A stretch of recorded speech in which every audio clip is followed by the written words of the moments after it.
Hello there. In this video, I'll teach you how to convert any website into an app, a mobile app. Now you can do this on an Android or iPhone.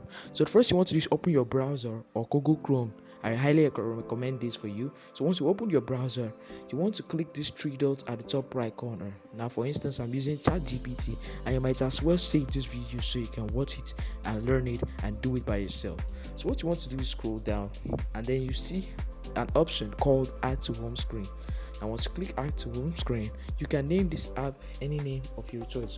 For instance, I can name it the Smart App, and then click Add.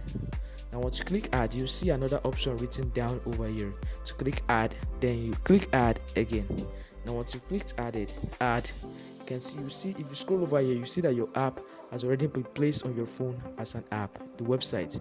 So now once you click it, it automatically opens to it, instead of wasting your time to go to Play Store or any app to go and find this app. So that's it. Please subscribe if this helps you. Thanks for watching.